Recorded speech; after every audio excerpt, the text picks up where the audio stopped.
What's up, Giants fans? NYG-Funk. I think you're going to enjoy this video, man. We're going to go through the entire Baltimore game, drive by drive, and really highlight a lot of what we need to work on, what we're missing from a roster construction standpoint. There's a lot of good Daniel Jones stuff in here. There's a lot of good Jason Garrett stuff in here, just offense in general. There's a lot of Patrick Graham criticism and really showing a lot of the deficiencies and talent in our roster and the guys that need development but are developing and are getting the reps that they need. And just stick around on the back end. We'll have a overall, embodiment of where we are as a football team as we head into week 17 and beyond, as the season, pushes towards an end. Hopefully there's more games to play for us, but it's even bigger than that about our future as a football team and the decisions we have to make going forward. I think you guys are really going to enjoy this one, but first, check out the film study, check out some of the improvements that we're making, some of the strides we're making as we, head towards our offseason. All right, I'll see you after the film. Check it out. Okay, Baltimore Ravens game, first drive of the game. Right off the bat, what you'll notice are 3 down linemen we always have, Dalvin, Dex, and Leonard Williams to start the game. But then on the edge here, and then on the edge down here, these are 2 inside linebackers. Of course, you have Blake in the middle, but where this would normally be a Kyler Fackrell, a Nico Lelos, a Carter Coughlin, Cam Brown, you have David Mayo, and then on the other side you have Tay Crowder. Normally, in your typical 3-4, one of these guys would be off the field. You'd have 3 down, you'd have 2 inside, and then you'd have 2 edges. Here, we bring extra DBs onto the field, and we play 6 in the box. So the thinking behind putting 3 inside linebackers on the field is the Ravens are so good against the run. They're so great against the run. That, in theory, is what you're looking at here. And I understand that, and I get that we're playing the results afterwards. But that proved to be detrimental to us. Specifically David Mayo, who you can argue shouldn't even be in the NFL if you look at his play on the field, outside of maybe special teams and emergencies. But definitely shouldn't be playing on the edge, where we are in an emergency. Because this game, more than ever, we missed this guy being Lorenzo Carter, or Kyler Fackrell, or even O'Shane Ximines. But specifically Carter and Fackrell. And Fackrell, man, he's been really good this year, even away from the stat sheet, in terms of setting the edge, being a disciplined edge defender. Just been on point all year in his responsibilities and sacrificial role to set that edge. Another thing that we did all day, and you'll see this is a corner. This is Bradbury, and that's Yadam, and then this is Xavier McKinney. And then underneath, we put the safeties, Jabril and Logan Ryan. That is another philosophy geared towards stopping the run. You're going to play a lot of zone. You're going to play a lot of this guy's deep, this guy's in the middle, this guy's deep. And these are your corners, and these are your safeties. You trust them to tackle more than you trust these guys to tackle. Cool. Understand. 3 inside linebackers who are, their strengths are stopping the run. You put your corners deep. You put athletic safety in the middle of the field, and then you put 2 veteran safeties in the box. I can get down with that. I understand it's the Ravens. There's a lot of trickery. There's going to be a lot of run. The run is your number one priority.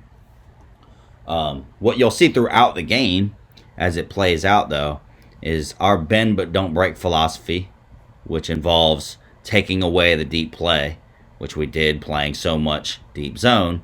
We basically are not letting you throw over the top.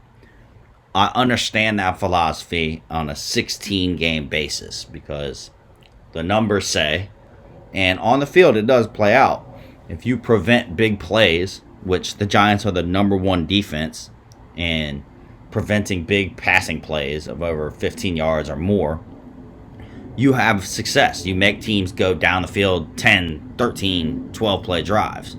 I think the Ravens had 5 or 6 drives of 10 plus in this.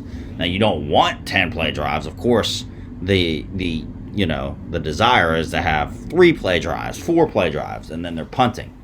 But Patrick Graham has really done what he's had to do, missing that cornerback 2 with DeAndre Baker's law situation and Sam Beal opting out and searching and trying to hide that cornerback number 2.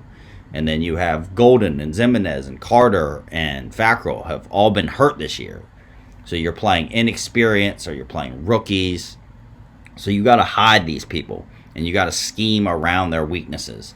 And he's done a fantastic job. And that can only last but so long in the NFL, especially as you run into the good teams who are watching film. So you'll see this, I do think, was our worst game of the year defensively in terms of game plan and in terms of personnel. But we'll run it through and see. This first play, you'll just see that we're sitting in soft zone, preventing these big plays, respecting that big play so much. Right there, you see, you get this is a perfect visual. You'll see right here, when you have the 3 deep, you have these 3 guys right here defending the deep half of the field. But then you only leave 4 guys to defend. This is 53 yards and a third. So if you add one of these guys down here, I'm not saying that every single play, is improved, but I think it was too much respect specifically for this offense to consistently take away these big, big chunk plays, especially when Lamar Jackson, his preference is to throw in between these numbers and the intermediate part of the field and the short part of the field. You can't play a lot of man against him, even if you do have the horses to play man, because as these guys get turned and running, if these guys are running down the field and not looking at the quarterback, if he sneaks out, by the time you get your head around, he could be 30 yards downfield. So it's not so much I have a problem with the zone, but to take away the big play, which is like a general philosophy against Lamar Jackson specifically, especially as the game wore on, I just felt like, hey, you got to live with making him throw down the field, which isn't his strength. And if they hit you with that stuff, you live with that stuff. But to let them consistently just check it down and have these routes that, we have 4 people defending horizontally across the field, that's a tough ask, especially when you put the personnel out there that we put out there. And you'll see they spread us out quite often. Here we go, the second play of the game. What you want to watch here is they're going to get a little sneak route out off the jet sweep. So this guy right here is David Mayo, set on the edge again. Your inside linebacker that you bring in to defend against the run. Well, as the sneak route comes out, your job, and this is what Fackrell has been so good at this year, and Lorenzo Carter is really good at this, and I even think that Carter Coughlin and Cam Brown are better at this particular thing, which is what an edge player does, than a David Mayo. They have the body, length, and athleticism to execute this. But what you're going to do here is Lamar Jackson's going to fake this and then get out. What your responsibility is, when you see this sneak route come out, you want to tag this man, and then you're kind of playing too. If you tag him, you slow him up, and then he'll get into the flat. And then what you're going to do is kind of run and play with him and play the quarterback. That's Lamar Jackson in space. And then this is the guy running to the sideline, and you're David Mayo. You kind of have no shot there. We really missed Fackrell more than anything in this game. But, that's a tough ask, and I do put that one on Patrick Graham, consistently putting this guy in this spot to set the edge, to be responsible to contain a guy like Lamar Jackson. I don't get that. You'll see that he gets out untouched. As Lamar comes out, Blake shoots this because he's untouched, and then that leaves the over route to replace Blake, and then McKinney has to come down and get to him. It works out perfectly, but it all comes down to if David Mayo tags this guy and carries him, then you carry Lamar to the sidelines much more. and you don't get that bigger chunk gain. You make him throw it down the field or throw it away or make a play with his legs. There you see on that one, you see Tay Crowder. This is just a good play by Lamar Jackson. But again, you have 3 deep. After the, everyone plays the run, of course, but then look, you have 3 deep again. And then right here you have Tay Crowder right where he needs to be. And then Lamar's just going to move him with a pump fake with his eyes. And that's just really good quarterbacking by Lamar Jackson you see here. That's you got to give that to him. You just get him out of the way. You have 3 guys deep, so no one else is there. You rally and tackle. Nothing big, no big play, but they are putting drives together down the field. First drive of the game, you can kind of live with that. It's like the first round of a boxing match. Everybody goes out there, throws some jabs, sees how the game's going to go, but then we really did fail to truly adjust to this. This is a touchdown play because you got to show the scoring plays. Yadam completely messes this up. He's got this zone up top here. Then Crowder's going to tag him and then play underneath. They play 8 guys in coverage, rush 3. Eventually, Yadam is going to get carried and get his eye discipline inside here, which that's not his responsibility. His responsibility is to play outside. Don't let anything get outside of him. So just that split second of him getting sucked in just gives enough time for the receiver running across to get outside of him. Easy pitch and catch. Isaac Yadam, David Mayo, those kind of guys. Those are the guys. Patrick Graham's been hiding all year.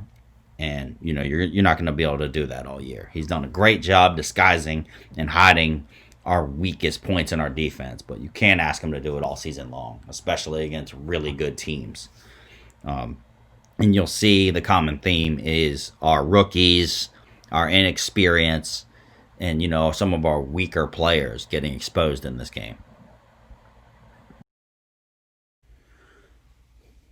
Okay, this is the second drive of the game. They took the opening drive right down the field and put 7 on the board, which you already saw.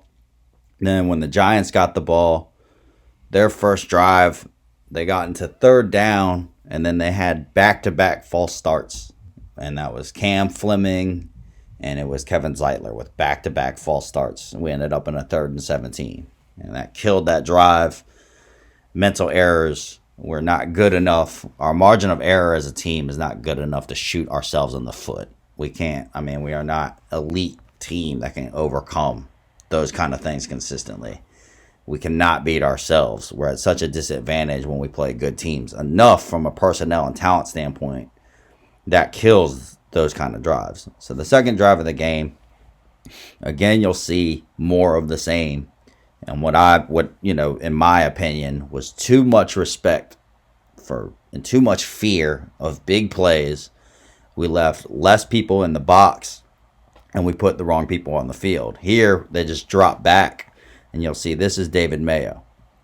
They're going to leave. We're going to rush 4. They're going to leave 6 in the block. And you'll see he's the only guy throughout this play that doesn't at some point deal with a double team. You'll see a play action. Now you look right at the snap.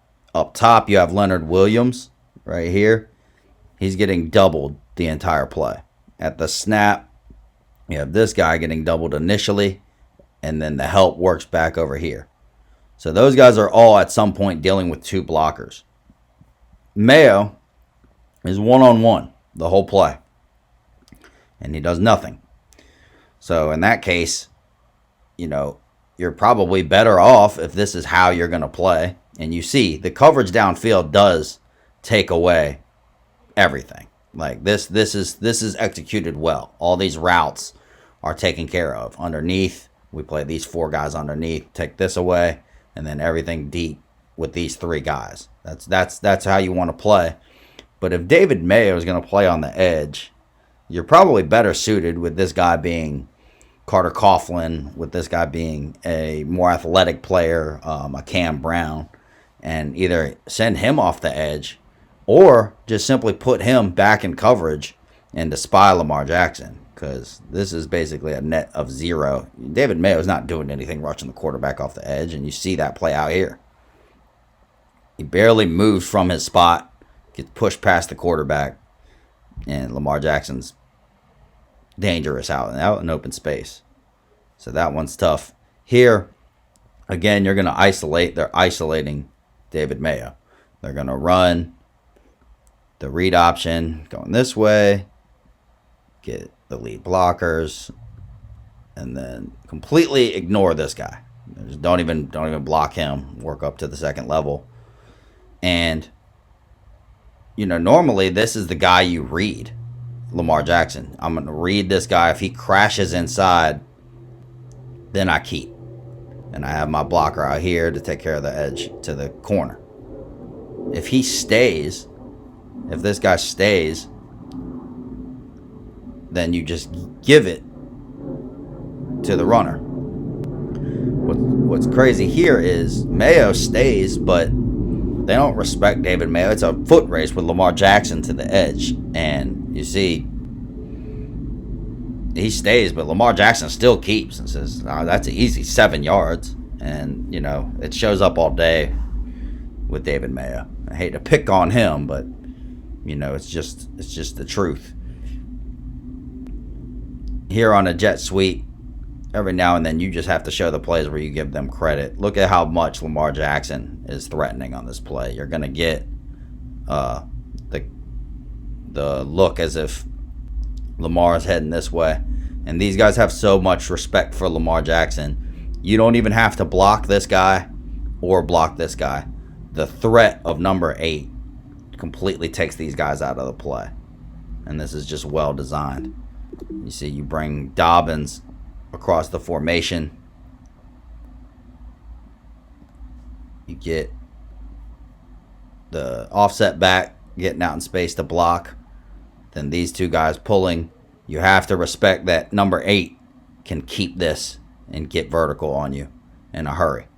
So you don't even have to block this guy and this guy. These two pullers and the threat of number 8 basically block these guys for you, and then you get isolated one-on-one out here. Well-designed play, and that's why the Ravens are so difficult to defend. Look, those guys have no shot. No one touches them, but they're essentially blocked, and that's a creative way. And they technically aren't, while they aren't blocked, the two offensive linemen that pull, you'll see the left guard and the left tackle, when they pull, as a linebacker, that's signaling, that this is a quarterback keep. You're bringing 2 offensive linemen across the formation. So they basically are blocking with the threat of Lamar Jackson. And that is a very difficult play to defend when you're from that alignment. And credit to the Ravens, Greg Roman, incredible run game coordinator. And now they're marching again. Another very long drive down the field. Here, this one you can kind of forgive on the goal line, but once again, number 55, my boy, David Mayo, on the field. More in a traditional way. You can't even hate on him playing in this set where he's playing. He's not an edge defender. We're just playing a jumbo set against it. But look, he comes up, doesn't get off of his block, just gets knocked backwards. Then at the point of attack, carried into the end zone. I mean, you got a running back coming downhill on you, but still, not to pick on my guy, but, he showed up a lot on tape in a negative way. So that's the second drive of the game, 14-0.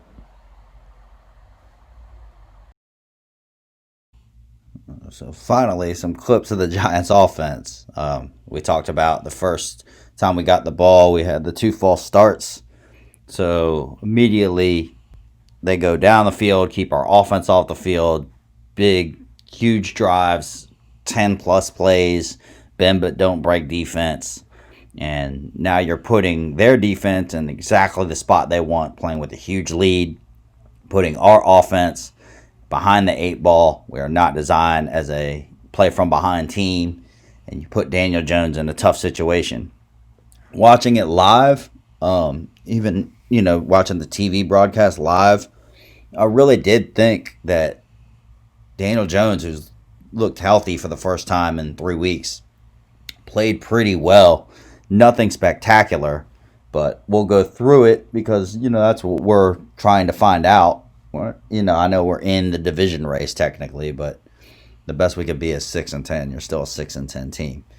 But I will say that Jason Garrett, first of all, I thought played. I've had my gripes about him. You made multiple videos about that, but I thought last week when Freddie Kitchens took over, we ran a lot better stuff, called a much better game in terms of the route concepts, the route combinations, made it easier on the quarterback, and some of that definitely showed up and carried over in this game. And one thing here you'll see, this is going to be a play action. You'll see we'll get some guys downfield, and one thing that Daniel Jones has struggled with throughout his career is holding onto the ball as they take away the stuff downfield and failing to get to that check down.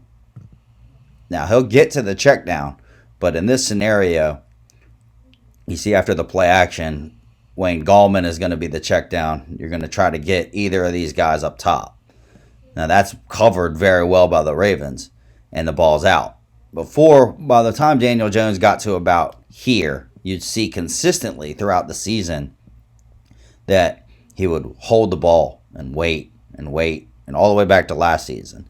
And that would lead to him getting to these check down guys late and have an awkward throw for an incompletion, a pick, a fumble. But you see here, he's recognizing it earlier, just getting the ball out clean, on target, throw it underneath, let your guy make a play. It's good work, good quarterbacking. This one here is disappointing, and this is another play action, and we're trying to take some shots downfield. You see Sterling Shepard clearly has a step on his man, and Daniel Jones, with a little bit of pressure, just tries to put it out in front, and Shepard snaps the route off back as if it's a hook route. And in the post-game interview, Shepard said that one was on me. I got to carry that deep, and that's unfortunate. Another mental error. We cannot have those. And then this one again, I like this is a third down to extend this drive. We're down 14 points. We need every bit of these.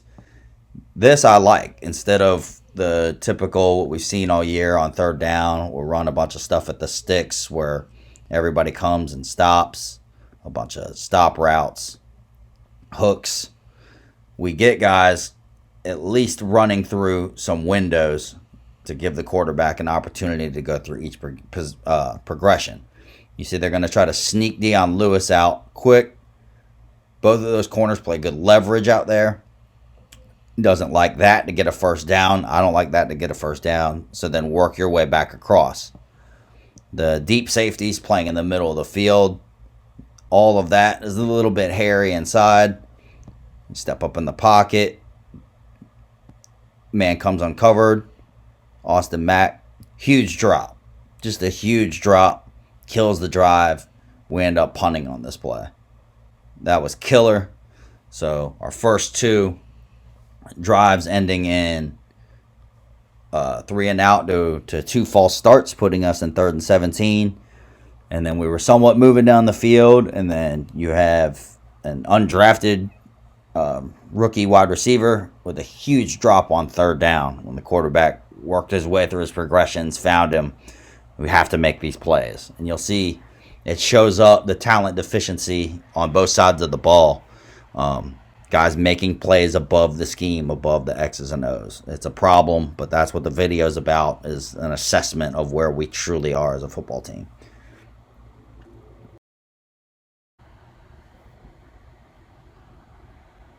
So after the Austin Mack drop, really bad drop, we punt it to them. They get the ball back. They go down and tack 3 on. But again, David Mayo, Isaac Yiadom, your 2 worst players on the field. And they go right at both of them. They get a double to David Mayo, basically giving him no shot to set this edge. Then Yiadom's forced to be the force defender. And he's in space 1-on-1, you do get a pulling guard that doesn't even need to tag him. And if you're the Ravens playing the Giants, running right at David Mayo with a double team to set the edge and then leave Isaac Yiadom 1-on-1 is pretty much as good as it gets for you. And you'll see here how well that goes for us. See at the snap, Mayo's taken care of. Pulling guard doesn't even get to Yiadom, and he has no shot. He really struggled tackling today. You say it all the time. I mean, the defensive coordinator, you can put the X's right where they need to be. If they don't tackle the O's, it's all for nothing. That's when the talent takes over. That's where Isaac Yiadom as your quarterback number 2, not being DeAndre Baker, not being Sam Beal, really shows up. You got to try to hide these guys the best you can, but when it's time to make tackles, you're an NFL player. You have to get guys to the ground. Then here, this is Mark Andrews making just a hell of a play. And that, you definitely cannot say, oh, you live with that. However, that's just talent once again. It's time to, the X's and the O's, the scheme, all that is whatever it is. But at a certain point, it's time to go be an athlete. You see Lamar Jackson has a clean pocket. But on this, unlike before, we actually do have more people underneath defending.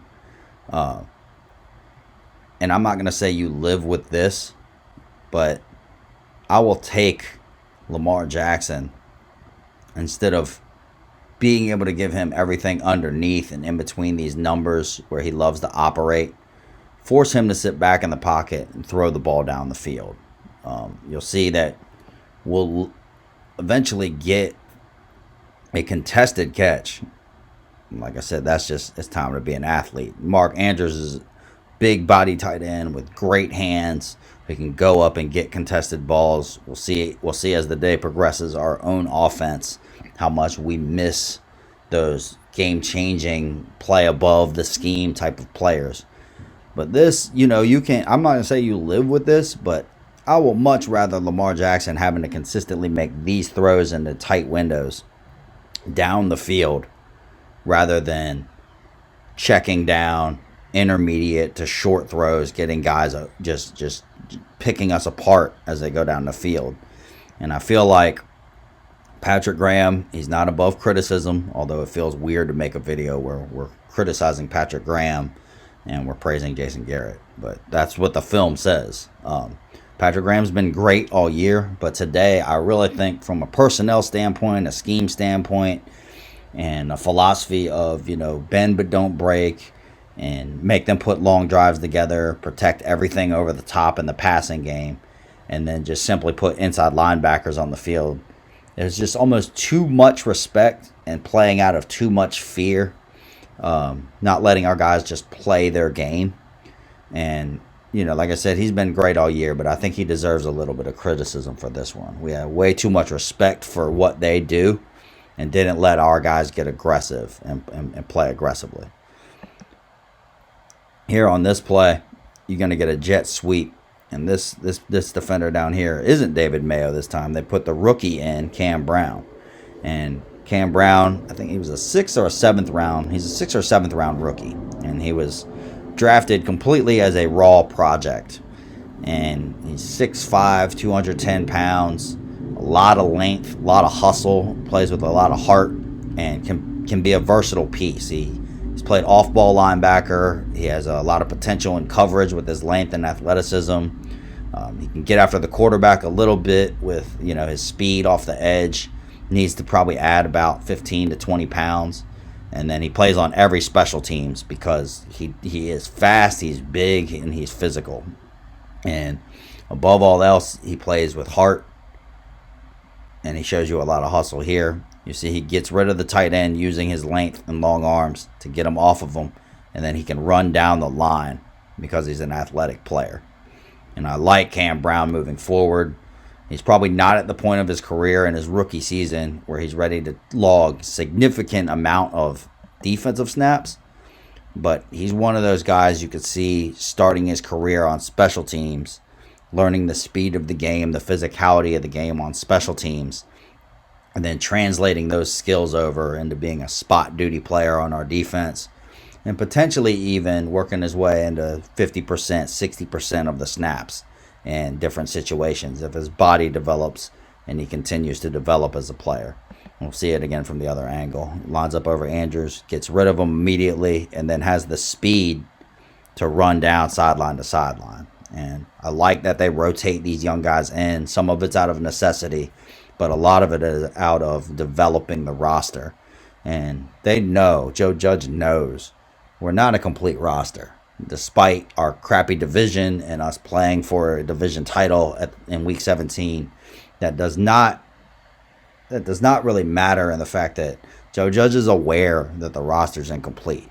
We're in a rebuild. We have to find guys late in the draft, put these young players on the field and develop them. No matter what the division dictates, that doesn't have anything to do with our team in terms of developing a competitive, legitimate contender of a football team. And the division and the emotions of, we can make the playoffs are fun, but 6-10 win the division, still 6-10. And the record is what it is. When you play the good teams, the results are what they are. And it shows you how much work we have to do in terms of adding personnel and then developing the personnel that we already have. But Cam Brown is a piece, a late round pick, a good athlete. Those are the kind of pieces that you need in a season like this to see what you have, put them in situations. And he's shown up. He's flashed a lot this year with a lot of hustle, a lot of heart, and a lot of potential.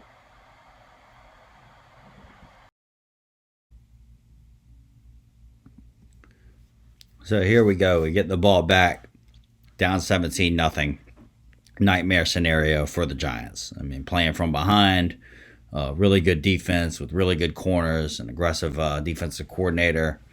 This is the nightmare scenario. We're not built for this kind of stuff, and it puts a lot of pressure on the quarterback. You're pretty much abandoning the run at this point, trying to play catch up, and this is where we've struggled.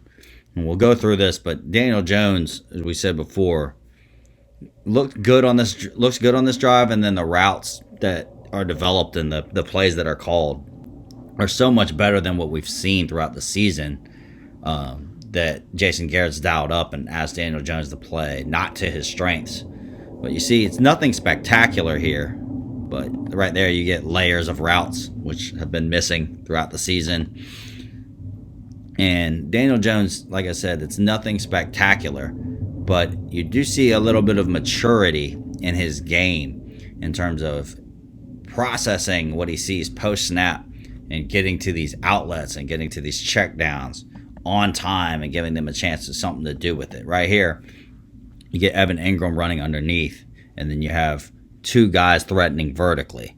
So instead of, as we've complained about so much of Jason Garrett's play calls this year have involved, a hook here, a stop route here, him sit in the middle, then this guy come out and just stop here. And then you have an entire layer of routes all breaking at the same time at the sticks. I've complained about this. I'm not the only one. I'll link up a video at the end of this showing you the Jason Garrett complaints. But here, you see Daniel Jones process this and get to the guy underneath much quicker. Earlier in his career, we showed this earlier in the drafts, he would hang in there. And eventually then he'd panic. And by the time he would get to this outlet, by that point, Ingram would probably be somewhere over here where he can't do anything with it, or then you're getting hit, the ball's out late. You see him processing quicker, getting the ball out. Nothing spectacular, but just take what the defense gives you and give your guys a chance to make a play. And that's just maturity, the game slowing down, understanding what you're looking at. Here we come with a play action, kind of the same thing. Process it, just take it. Just check it down, take that completion, give your guy a chance to make a play, give it to him on time. You'll see more and more and more of that as this drive progresses. Here we go, empty. We're having to throw. Just drop back, read the defense, and take what they give you. Don't force anything. You're not getting 17 points back at once. Here you go, just check it down to Shepard. But the more important part of this is, while yes, you're submitting and you're checking down, The difference is you see where Shepard's route is, you have 3 guys at that level, and then you have 2 guys threatening vertically, and that opens up this stuff underneath, and that hasn't been there all year. Everything has been intermediate. Everything has been short. And here you get another one, get the tight end in motion coming across. Another one, clear out. They just leave it there for you. So take it. Just take it. Don't get too aggressive and just take what they give you. Same thing here on this one. This is a pretty easy 2-man read. You see the off coverage at the beginning of the snap.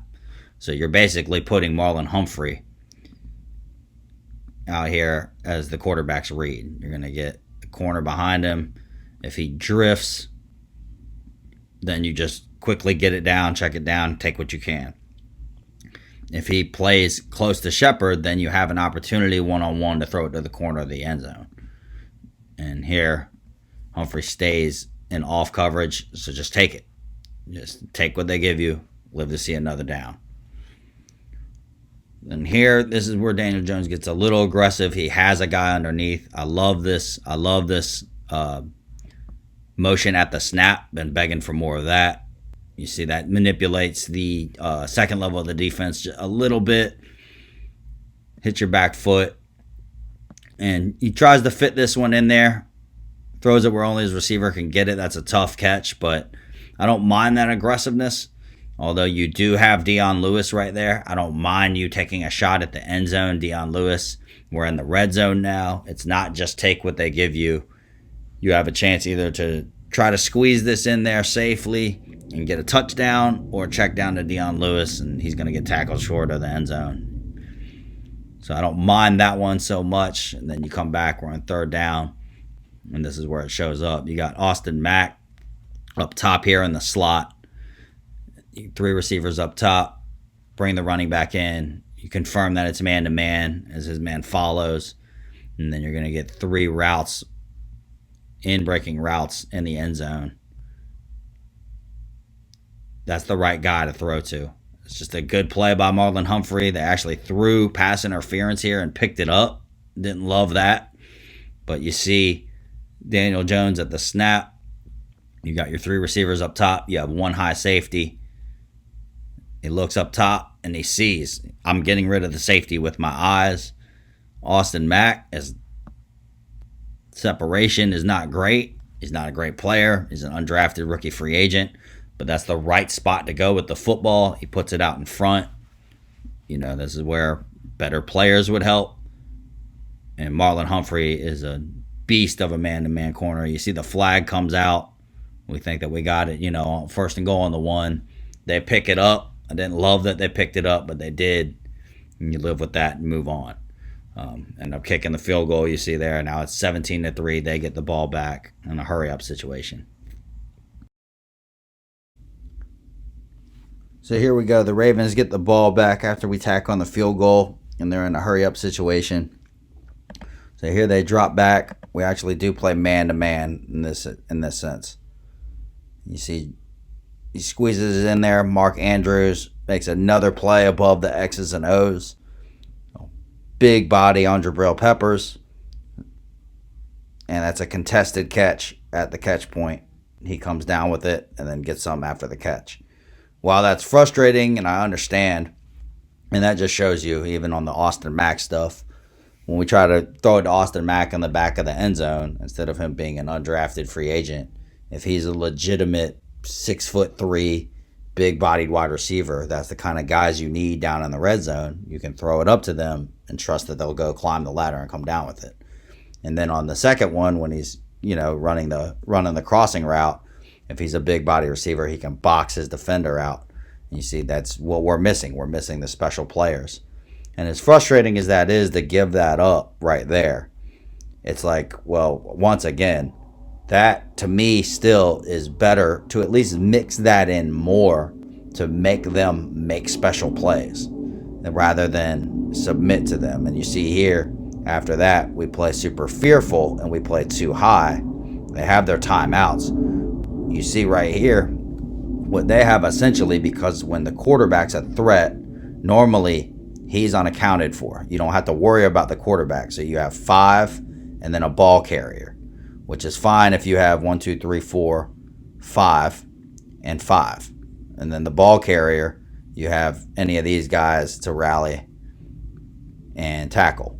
But when the quarterback has to be accounted for, now you have 5, 6, and then the 7th guy is the ball carrier. So you add an extra man to deal with. So what you hate to see here is after the big play from Andrews, we go right back. We put 2 high. I get it's the end of the half. You're trying to bend but not break. You don't want to give up anything deep. But this is the Ravens.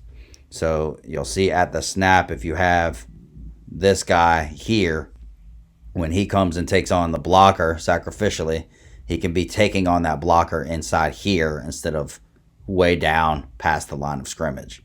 And that's all due from too much respect for what they do. You see here, it gets an easy read option, and then you get the puller, and then it's 8 yards down the field.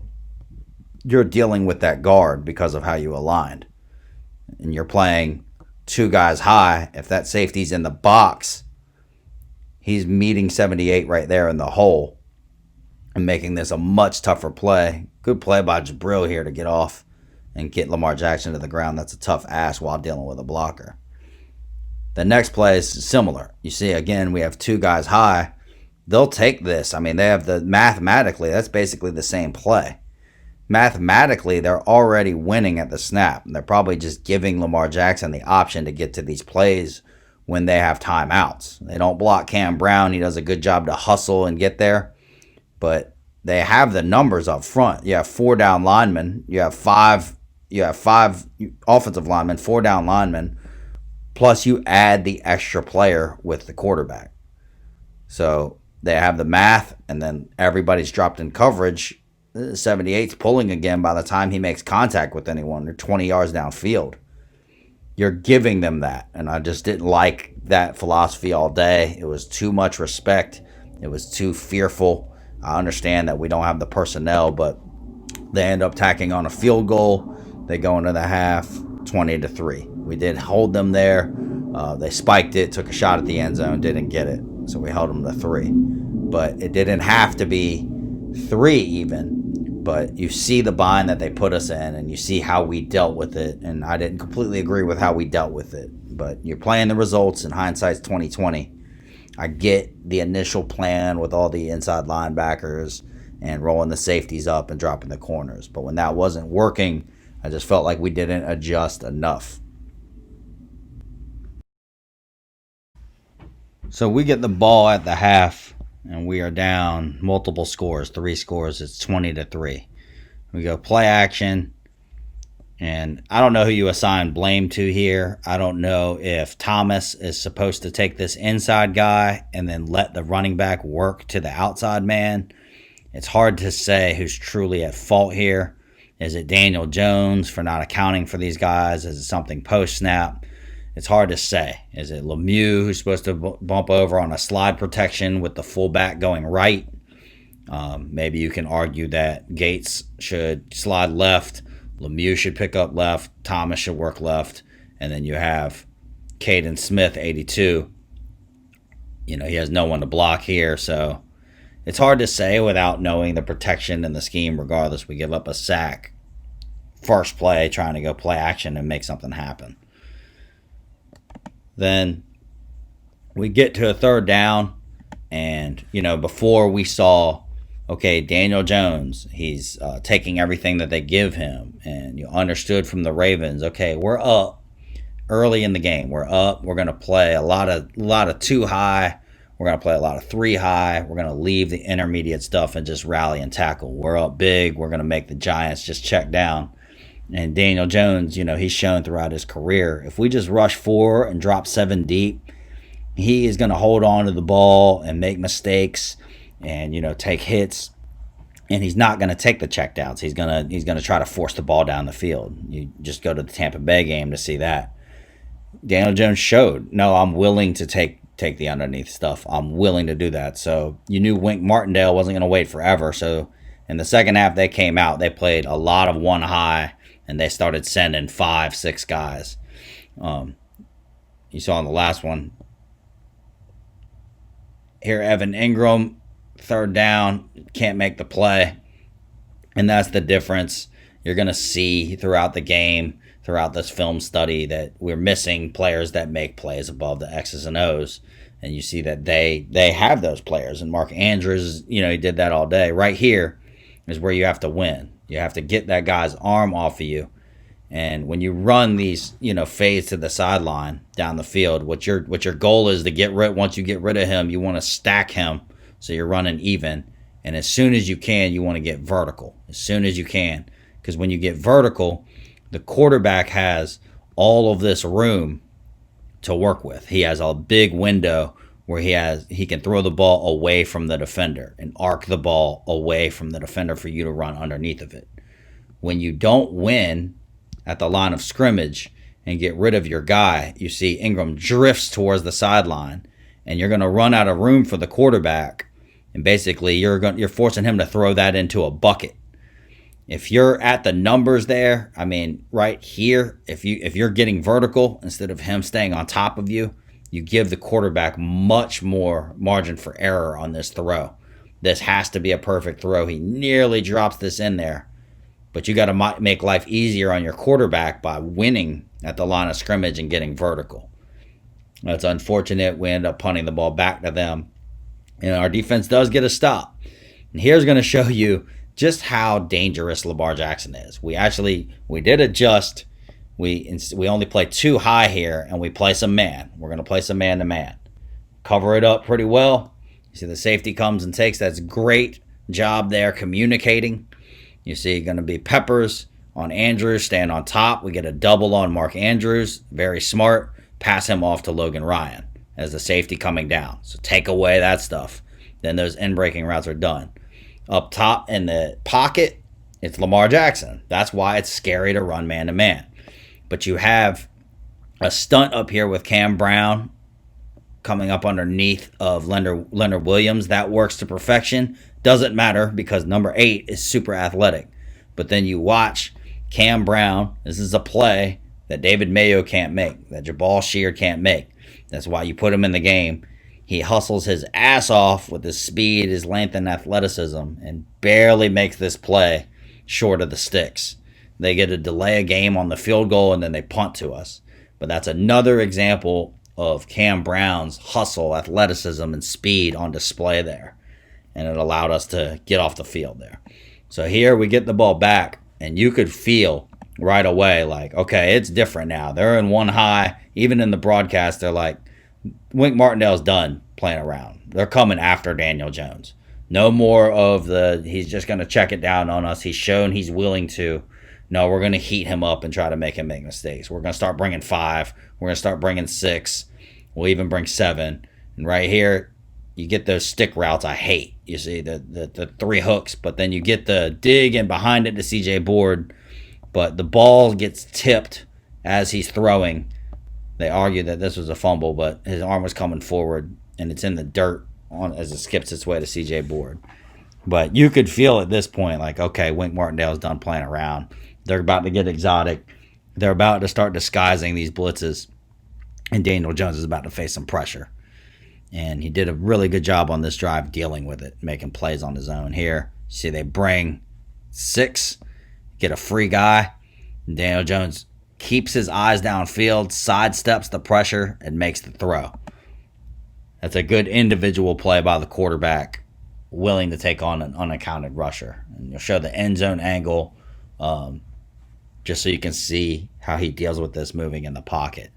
This is the most impressive part of this is staying poised, staying calm, and keeping your eyes down the field to make this throw. This takes a lot of courage, and this is growth. This is growth.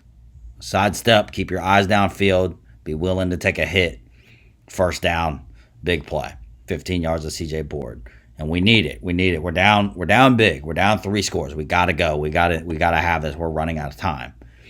And once again, 1 high. I love another jet sweep and get this guy stretched vertically. And then again, Daniel Jones, a free rusher, and he knows that from the alignment. So what you're going to get is multiple people. I love this play design. You get a jet sweep motion at the snap. Then you get Ingram right down the middle of the field, and you're putting that middle linebacker in a bind as they play these too high. Then you have the outside linebacker has to respect the jet sweep guy in the flat. And Daniel Jones has to stand in there and make a good throw it away from the defender on the back shoulder of Wayne Gallman working down the field. I love that play design. I don't know where that's been. And another courageous throw by Daniel Jones. Knowing you're going to take a hit, be willing to take a hit, and deliver the ball down the field when your team's down 2 scores. That's excellent play. That's one of his best throws of the day. Then here, we're still moving. They're in 1 high. Another play action. And then this was offensive pass interference on Caden Smith, which was a great play, really, because this was underthrown due to the hit that Daniel Jones takes in the pocket. But what he's trying to do, you'll see right there, you got Evan Ingram with 2 guys, and with the safety in the middle of the field, you're going to get Ingram and Caden Smith stacked to this side as 2 tight ends. And then you have the 2 receivers up top. You get the play action look, and Ingram is your first read right in behind that linebacker, but that safety is in the middle of the field. So then you have the wheel outside to Caden Smith. You try to buy some time. You throw and get hit, and Caden Smith, you see, he already knows, I'm just basically trying to prevent this interception. They get the call. We lose 5 yards, 10 yards. 2nd and 17.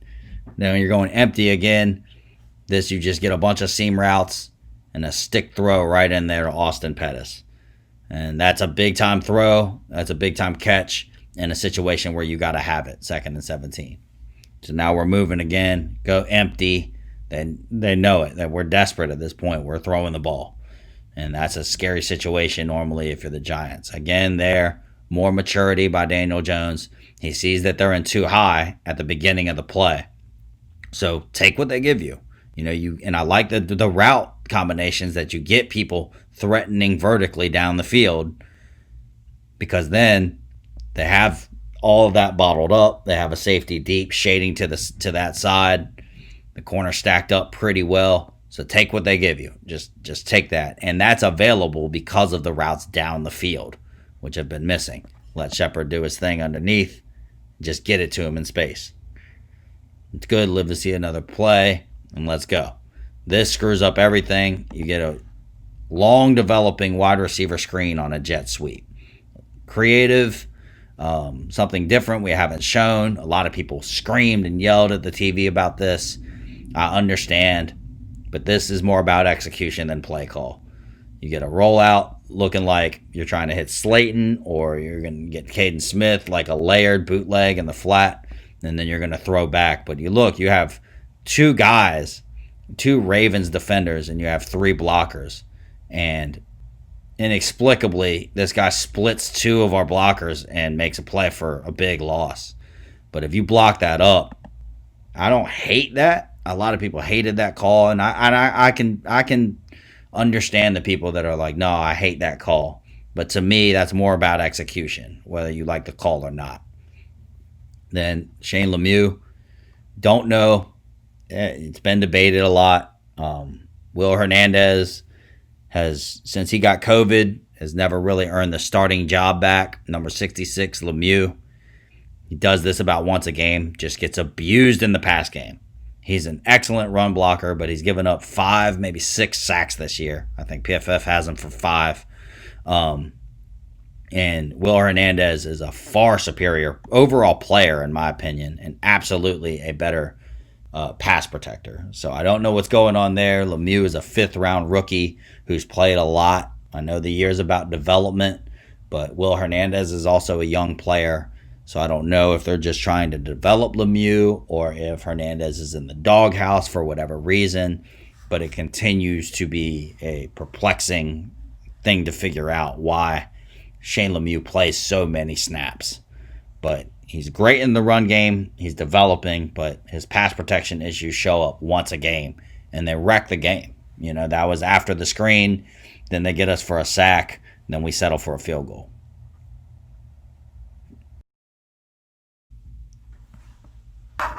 So here we go. After we tack on our field goal, now we're down 14. Trying desperately to get back in the game. We need our defense to step up and make a stop. They fail to do so. Here they get two pullers, and you see number 48, Tay Crowder, working. You see Blake does a good job getting off of his block. He takes on the block. People are in their gaps, and you're working out to get to that gap. But Crowder's the free man. Crowder's the free guy. And his inexperience, he's a very aggressive player, but processing at an elite NFL level to get to that gap, you see he's a step behind the running back at this point. You're the free guy, and when you don't get there, you don't have the length to make that tackle, it's off to the races. That was killer. That was just killer. That set up their touchdown here, and you're going to see this one's just a simple zone in the back. You see the two receivers, the tight end takes, and you see right there, Logan Ryan has to communicate with the other safety, Jabril Peppers, who has no one. They need to talk here because Jabril has that. But Logan Ryan carries towards the tight end. You see Bradbury's trying to pass him off to the safety as he takes the guy on the wheel route in the flat. And when Logan Ryan abandons his zone, just like the Isaac Yiadom play, that's an easy pitch and catch.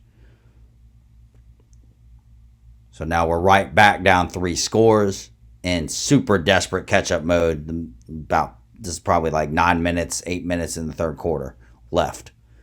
We go up top. There are multiple guys down the field.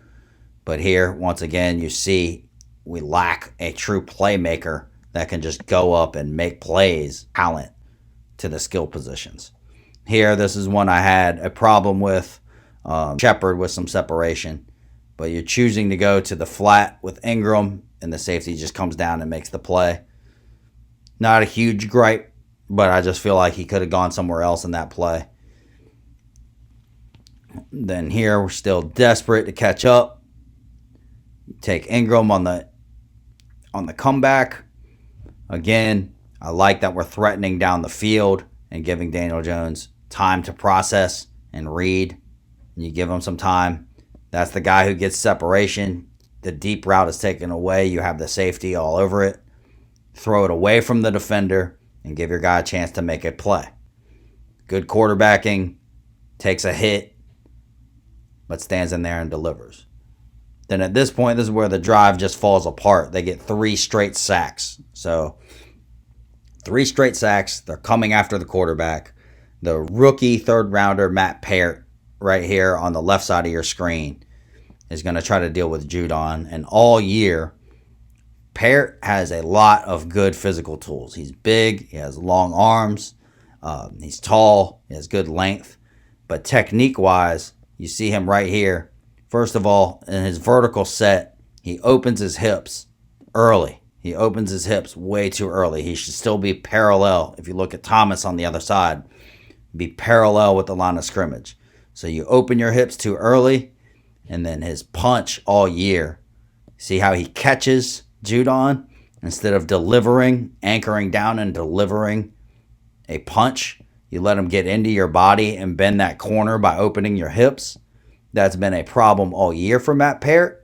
He's been able to overcome that technique with athleticism, but Judon's a different animal, and this is something that needs to be cleaned up this offseason. His punch and opening up his hips has been his problem all year, and that's impossible to push that guy. You see, these NFL players, they got that bend. This isn't college. I mean, his body's at a 45-degree angle. You can't just push him to the ground. That's an elite edge defender in the NFL, and your quarterback has no shot. It's less than 2 seconds he's on the ground. So that's a physical error, a technique error. Here, you have Judon and Calais Campbell dealing with Peart, and he does a terrible job here passing off the stunt. You see, initially, you have Zeitler dealing with 93 Campbell, but Judon, when he shoots inside, he has to set inside. You see, he opens his hips again. In the alignment alone, you should have a parallel set and check inside for him to pass this off to you. but you opened your hips, so you're giving up that inside to the stunt. Zeitler does a good job to clean this up and pick up, and look at Parrott right here. That's a third-round rookie, a project. He was raw, and that's just a big time breakdown up front. Then you see on the other side, Lemieux. He fails to deal with his stunt. These three on the right side, Gates tries to come off, but Lemieux never passes off to 90. Thomas does a good job dealing with 54 as it's passed off to him. You see the difference here. You see Thomas, he checks inside first. Doesn't open his hips. As soon as he sees, okay, it's a stunt, you see him shift his weight and pick up. Lemieux completely fails to understand what's going on. And that's two rookies, Lemieux and Parrott, not dealing with their stunts correctly. Still a developing line, a lot of talent up front, but have a lot of development to do, have a lot of raw talent in the offensive line, and I do feel hopeful because they show flashes of getting it done perfectly, but they still have not played an entire season of football, and they're rotating the linemen in. So I fully expect the offensive line to improve, but they have a lot of work to do. Here, they bring an exotic blitz. You see they're going to bring the edge and the slot corner at the bottom. And once again, I don't know if this is Gates. I don't know if this is Daniel Jones. But they bluff a blitz up top. They have four guys to the left of Nick Gates' head. So they have four guys over there for three. So that's where you think that the pressure is going to come. They bail out. So now you have four guys up there blocking two. And then you have two free rushers on the bottom. Now, I don't know what protections was called, who messed that up. But you get two free rushers at your quarterback. That's 3 sacks in a row. So miraculously, they roughed the punter.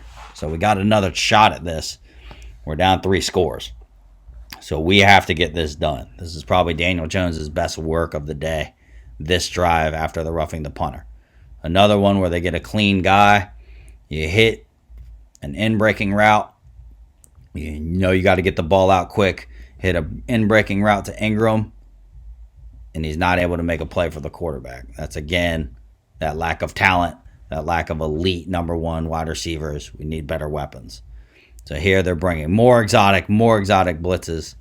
And this is probably one of the few plays where your receivers made a play for your quarterback. Daniel Jones does a good job recognizing, what they're in. He knows that they're heating him up now. He knows that they're starting to dial up all their exotic stuff. He gets to his check down guy, Shepard. Give it to him. Let him make a play. And great individual effort here by Sterling Shepard to fight for that first down. And that's what we need, and that's the fight that you need when you're down multiple scores. This might be the most impressive throw from a physical standpoint of Daniel Jones all day. He works in the pocket. We'll show it from the end zone angle a little bit better. He works in the pocket. Everything's covered. Gives his guys a chance.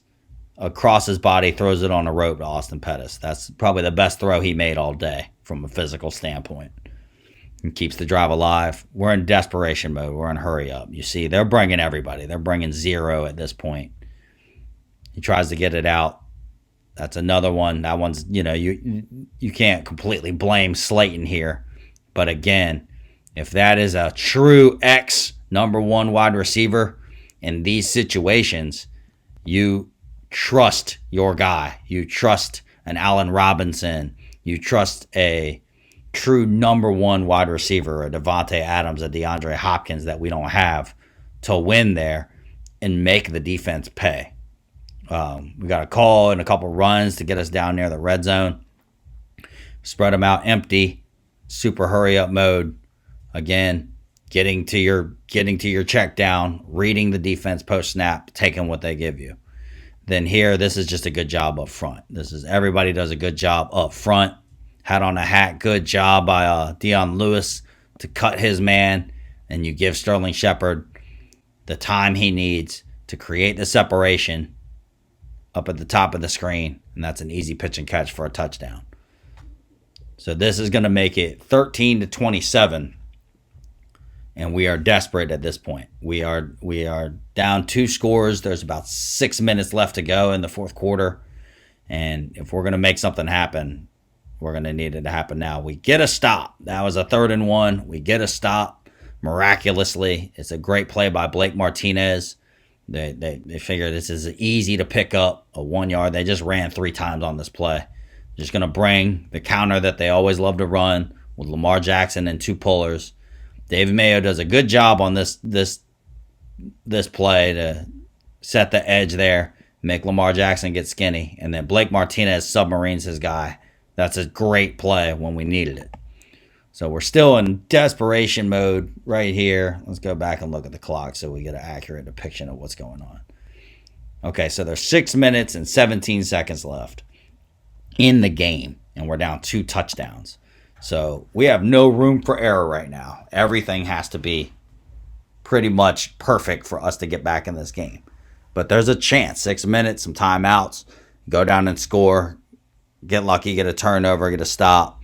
And our quarterback is under huge duress, but we're still fighting to stay in the game. We're still fighting. Here they go. They're bringing their exotic looks. Patrick Queen comes free. We get our routes downfield. Daniel Jones has to get rid of it, take a hit, does a good job, gets it to Sterling Shepard, give him a chance to make a play. We're hurry up, don't use the timeouts yet. Let's go, get to the line of scrimmage, let the quarterback set the protection, and do his thing. They have no safety in the middle of the field. They have absolutely no safety. They are disrespecting. They're saying, your receivers suck. We will play them one-on-one all day, and we're just going to come and bring more than you can block. So what do? You're in the point where you have to throw the ball down the field because they're disrespecting you. And those are the plays right there. You got to have those. You have to have those with 6 minutes left in the ball game, down 2 touchdowns. You have to have every one of those. They're daring you to throw the ball down the field. The receivers aren't making plays.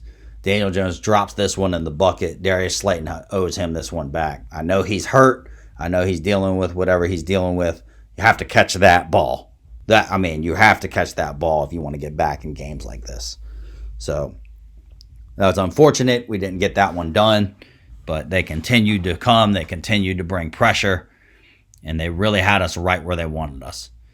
Here they come again. They're bringing 6, 7 guys.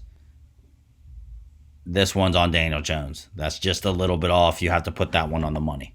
Not everything is the receiver's fault, although we do need better elite playmakers. He sailed that one. You see, again, look at all these guys at the line of scrimmage. They do not care. They do not respect anything deep. And then this was brilliant play design, too, because they knew that we were running guys deep and then bringing a shallow cross. So they bring everybody at the line of scrimmage. You see Calais Campbell. He tags his man and then takes away immediately this Sterling Shepard. And that's his first read there when they're bringing in. That's his hot guy.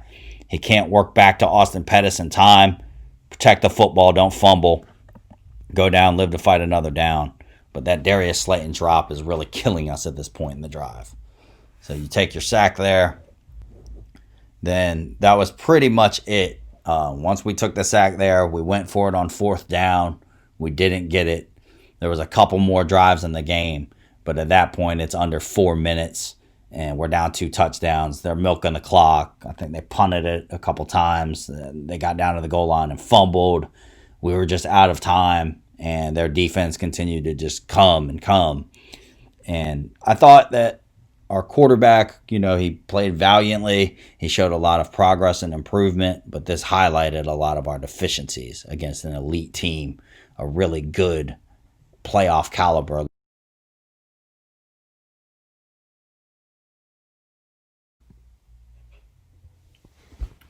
So there you have it, guys. That was a rough one against Baltimore, but I still do actually feel like we fought to the bitter end on that one. We didn't give up.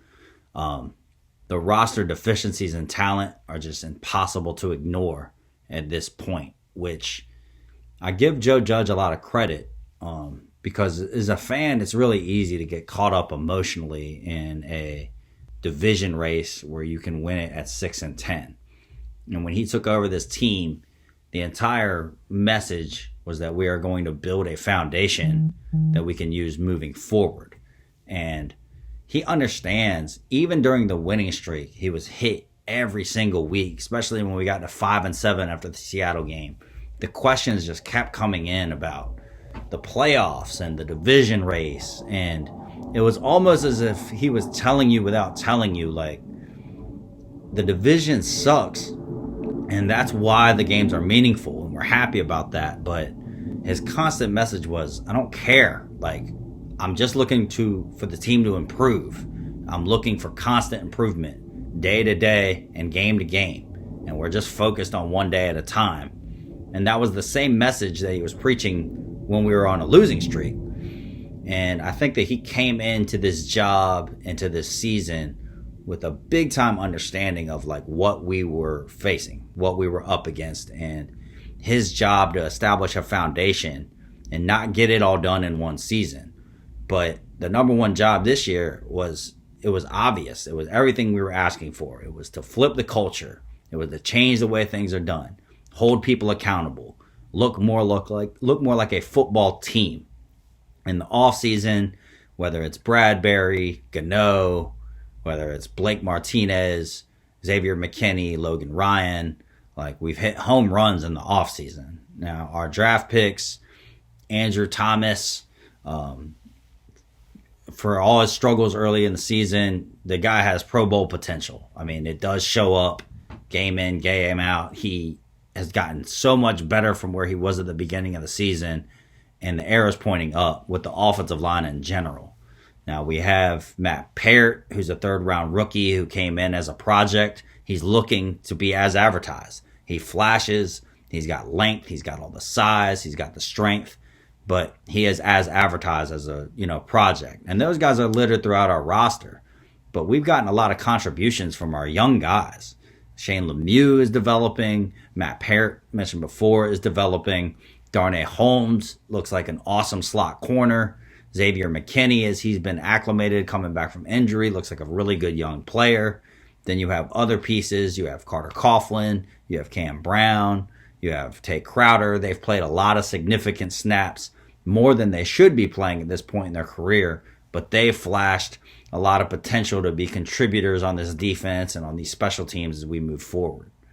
Now, as far as the results are being the results, if you look at our schedule, I'm looking at it right now. So we lose to the Rams by 8, the Cowboys by 3. We beat Washington by 1, and then we come back and lose to the Eagles by 1. So we beat Washington 20-19. We lose to the Eagles 22-21. The Evan Ingram drop, the Daniel Jones falling down running to the end zone. Then the home game against the Bucks, were probably Daniel Jones' lowest moment. We lose 25-23, where we do put a fourth quarter, comeback drive together, and we come up short when they pick the flag up in the end zone on the pass interference. But we're competitive in all those games. They're showing a lot in all those games. And then right after that, we hit the win streak. We hit Washington 23-20. We win. Kyle Allen. Then Carson Wentz 27-17, a win. Brandon Allen, the Bengals 19-17, a win. Go into Seattle with Colt McCoy 17-12, a win. Obviously, that got us to 5-7. Everybody was hyped, feeling great. But throughout that whole time, it was all about improvement. And even on this channel, even on all of my social media stuff, I continue to reiterate we are only relevant at that record because of the surrounding circumstances of the crappy division. We're still beating the backup quarterbacks, but the other games, the Bucks game and the Rams game and the Cowboys game, all of those games still were close and we were fighting. And the entire focus from me was the way that we played football and the way we looked like a team. And it was obvious we weren't complete. Even in the games we were winning, it was obvious that we did not have the requisite talent to truly be a contender, which none of you, even the most diehard of Giants fans, expected this year. We knew we were missing an edge rusher. We knew we were missing a cornerback too after Sam Beal opted out and DeAndre Baker's law situation. We knew that we needed more weapons. We didn't bring anybody in. And that goes back years before this. We didn't have a complete roster, but we focused on the trenches. We drafted offensive linemen very high in the draft, and then late round projects. We have a defensive lineman in Leonard Williams who's played outstanding this year. Our edge rushers were a concern before we lost O'Shane Zimenez for the season, Lorenzo Carter for the season, Kyler Fackrell for a huge part of the season. And we traded Marcus Golden because of his age, and we knew we're building for the future, and he's not going to be a part of that. So we pick up a pick for that guy. We knew with those four, those were our top four pass rushers, we still felt like we don't have enough on the edge. So we survived to claw our way back to 5-7 with a defensive coordinator in Patrick Graham who did his best to hide our deficiencies in Yadam, to hide our deficiencies on the edge, to hide our deficiencies at the linebacker playing next to Blake Martinez, which was Devontae Downs, who's garbage, or David Mayo, who should only play special teams, or Tay Crowder, who was the last pick in the draft, who has a lot of traits that we like, a lot of aggression, a lot of length, strength, and, speed and athleticism, but he's still very raw from a processing and down in, down out, consistent NFL starter. So we knew all those things throughout the season, whether it was in wins or losses. Now, these results against the Cardinals, the Browns, and the Ravens in back-to-back-to-back weeks really was when all of that stuff was come back down to earth. The Browns, we put up 6 points, we lose 20-6. We have Colt McCoy at the helm. Say what you want. The Cardinals game, they outcoached us, out-game planned us. They sacked us 8 times.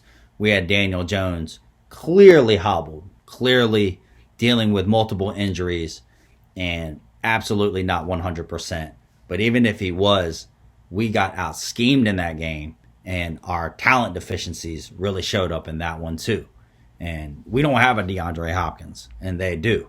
And that's, one player doesn't make or break a roster, but those warts in our roster, even though we knew they were there, it's different when you start to see them on a consistent basis. And we have 15 games of data now and film to really realize that, yes, we still are building this organization. The Ravens game was no different, as you just saw in the film that we put together. Now, the issues with that moving forward are Daniel Jones, before he got injured going into the Seahawks game, I felt like was playing the best football he's ever played. And the Buccaneers game was an all-time low for Daniel Jones. He threw 2 boneheaded picks, being too aggressive and reckless with the football. And if you hate Daniel Jones, that's the game you put to, the Bucs game. We lost to the Bucs at home because of you. And we could have, that would have been our statement win. That would have been, that's the progress we're looking to see. The offense was called well. Jason Garrett called an awesome game in that one. Daniel Jones was at fault in that one. That was an all-time low, I think, in his career.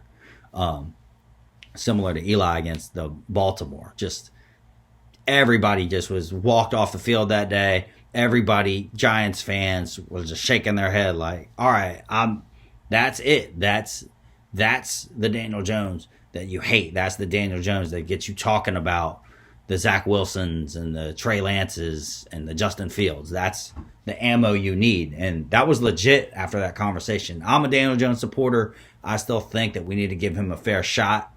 But that's just me, and I understand people that are off of that. But then after that game, we played Washington and won 23-20. Played the Eagles, won 27-17. And we played the Bengals, where he got hurt. And in those games, there was no turnovers in all the quarters that he started. And the Bengals, we ended up scoring 19 points. But he was money in all those games. He was damn near perfect in all those games. Making some of his best reads, really bounced back from the Bucs game and put, 10 straight quarters of elite play back, together.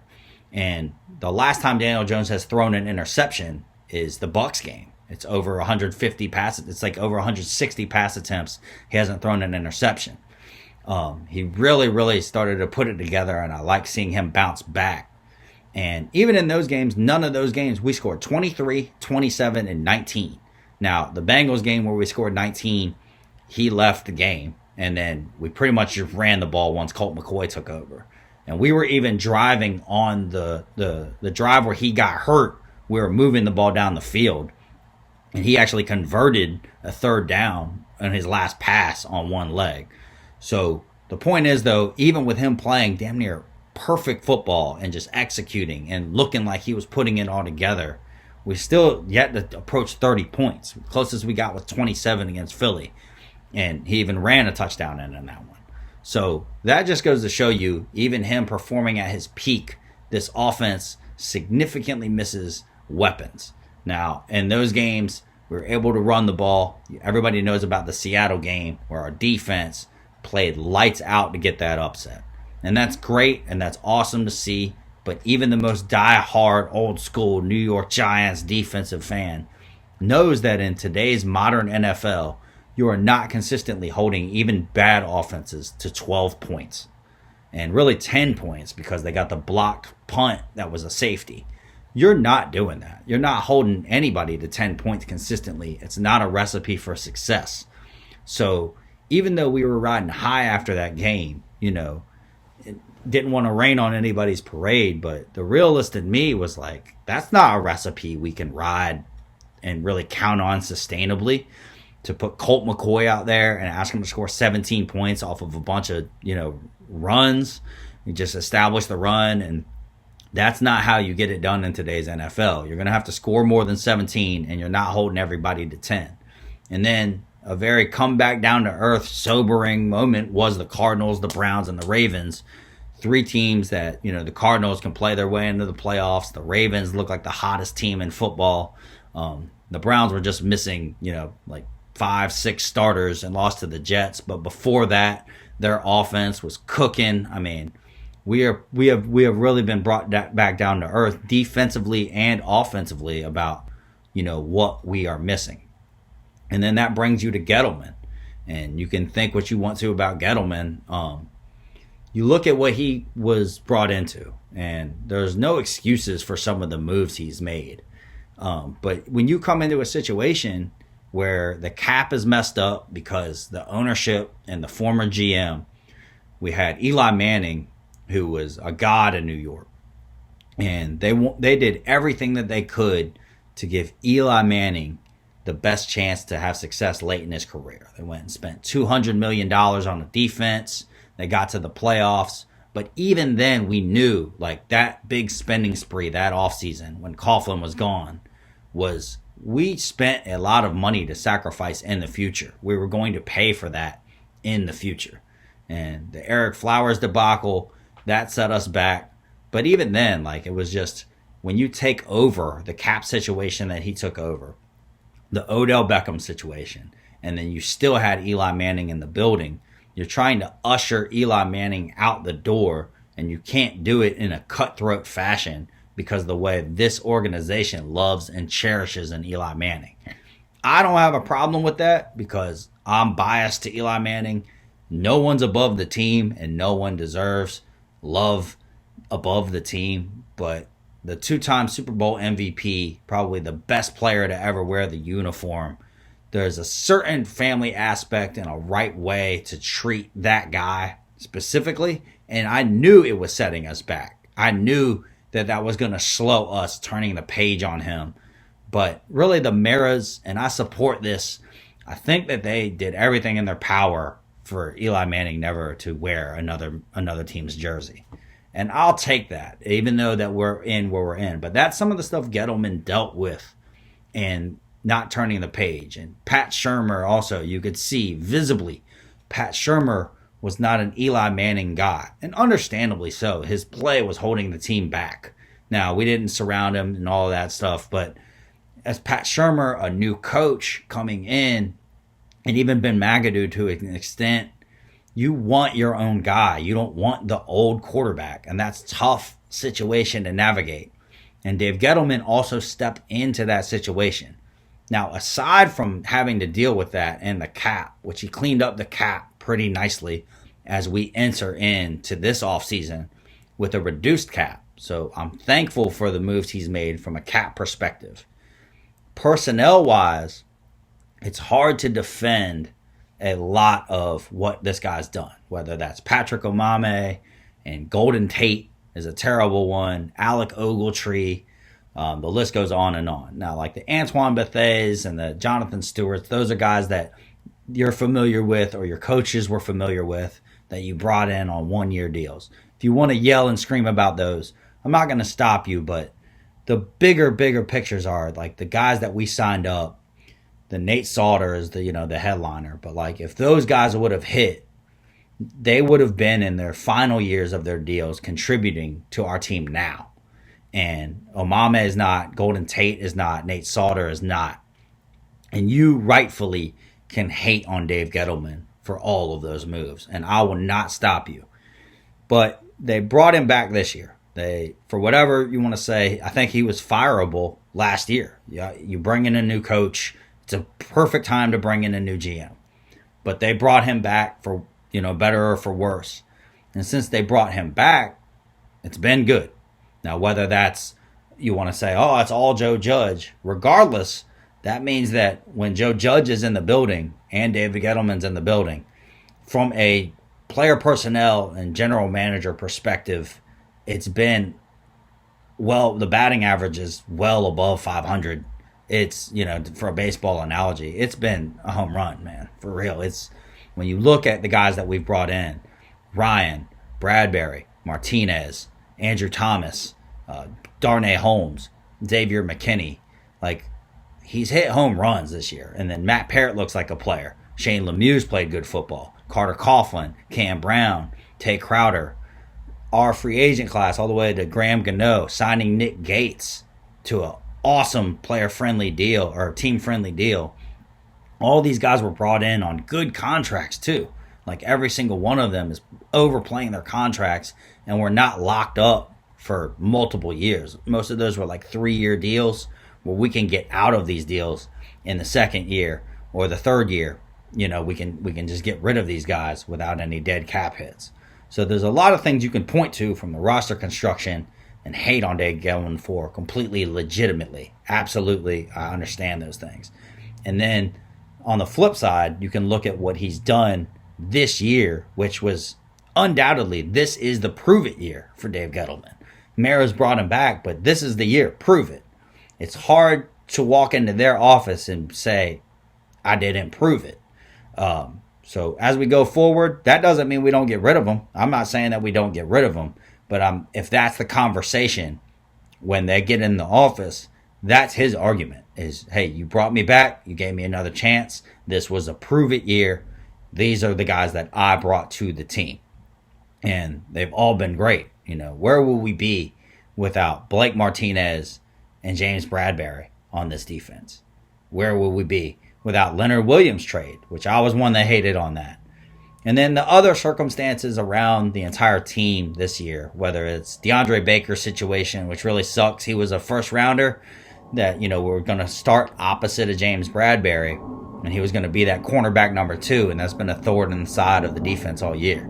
And then also Sam Beal, he opts out. So there's some depth that goes away. So we're rotating just musical chairs at that cornerback 2 all year with Ryan Lewis and Yadam and Ballantyne and trying to settle in and hide that guy. And then up front, when you have Carter go down for the year early in the year, you have Zimenez pretty much out for the entire season, and Fackrell has recently been hurt. Those were our 3 top pass rushers along with Marcus Golden, who we wisely traded. I don't hate that trade. Those were our 4 pass rushers entering the year, and we still, with them, thought that we needed more help on the edge. So I can't really fault Gettleman himself for the talent on the field, which everyone screams about, when all those guys got hurt in one position.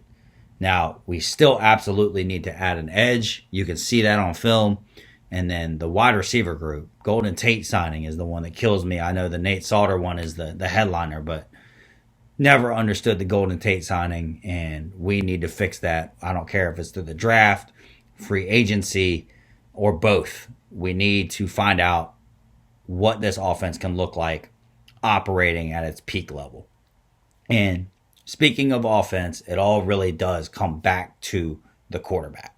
It comes back to Daniel Jones, Jason Garrett. I hate Jason Garrett. I've hated the offense all year. I've made multiple videos explaining why. I'll link those up if you're interested in checking those out. It's pretty much the same thing that the rest of the Giants community is saying. They're coaching the aggression out. It's way too conservative. It's way too vanilla. It has nothing downfield. It's very basic. It's a high school offense. All of the complaints that everyone's been echoing. I will say that Daniel Jones's progression in this offense, it is there. If you look back to the Pat Shurmur year, everybody knows all the numbers. He threw 24 touchdowns. He threw 12 picks. He fumbled a lot.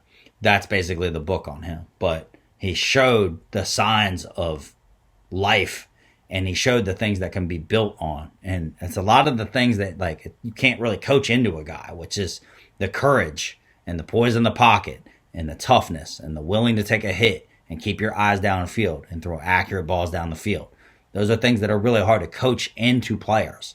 Coaching turnovers out of players is something that happens all of the time at the quarterback position, especially when it's a quarterback who is thrown into the fire, and they threw the kitchen sink at Daniel Jones with the Pat Shurmur offense. They did not run a whole bunch of play action, make it easy on him, throw a bunch of screens. From day one, it was empty sets. It was multiple receivers running down the field, and he played through the mistakes. And then this year when Jason Garrett comes in, to me, your job is to take on film, okay, what does this guy do well? And it was clearly throw accurately down the field, and he was an aggressive gunslinging type of quarterback. So obviously, man, you keep that stuff. You keep the throwing the ball down the field. You keep the touchdowns. You keep the aggression. And then your job is to coach the turnovers and decision-making out, and the bad decisions and holding on to the ball and getting sacked and fumbling out of him. That is the job description, to keep the good and then coach the bad out. Jason Garrett, and this is my opinion, being the guy that he is and seeing him in Dallas for all those years, is more of a guy that plays and coaches to not lose. And I think that's what he did with his job this year. He said, oh, it's a quarterback that turns the ball over a lot. Cool. What am I going to do? My number one goal is at the end of the year, just show a stat sheet that says, look at, he did not throw double-digit picks, and he didn't fumble the ball all the time. Well, that's great. You can do that with any quarterback if you just get the ball out of his hands and throw quick game the entire season. And that's what we basically have done. We've 3-step drop, 1-step drop, throw the ball. And it pretty much has coached out all the aggression of Daniel Jones. So it's like, okay, cool. You can't fire me because I cut the turnovers in half. By more than half, I've cut this guy's turnovers in half. It's like, but at what price? At what price did you cut the turnovers in half? The dude doesn't, he has 9 touchdowns, and we're going in the last week of the season. So to me, that's him just focusing on one part of the job and saying, okay, just get rid of the turnovers. But you're not at all maximizing Daniel Jones and what he does well. You're playing just to keep your job. And it just has really, really, really been frustrating to watch that, because the one thing that Daniel Jones does well is throw the ball down the field and throw it aggressively down the field. Now, I will say, and you saw in this film and the film before his injury, his arrow was pointing up for sure. And I definitely love the way he's navigating the pocket better. I like how he's reading the field post-snap and getting to those checkdowns a lot quicker, a lot more on time, a lot more on target, and letting them make something happen after the catch. That was a big problem last year, and that led to a lot of the turnovers outside of just the horrible offensive line play. It was that when Daniel Jones dropped back, Daniel Jones would sit there and not process what was going on down the field and look and wait and wait and wait for things to come uncovered, and then try to get to the check down where his arm would get hit, or he'd be taking a sack in an awkward position and the ball would come out. Or if he was able to get rid of the ball, it was often late and off target, so that it would get to the check down and either be in the dirt, or they would catch it in an awkward spot and they couldn't do anything with it. you saw in this game, and it was there in previous games, where he was really, the game seemed to be slowing down for him, and he understood more what I'm looking at before the snap, and also, more importantly, after the snap. And then Jason Garrett's play calling and play designs in this game really were much improved for what we've seen throughout the season. And I have to give credit where it's due. I'm not one of those guys that just says, every time there's an incompletion, I hate Jason Garrett. Nah, like this one, a lot like the Freddie Kitchens play calling with Colt McCoy in the Browns game, was a lot more quarterback friendly, in that they had multiple layers of receivers breaking at different depths.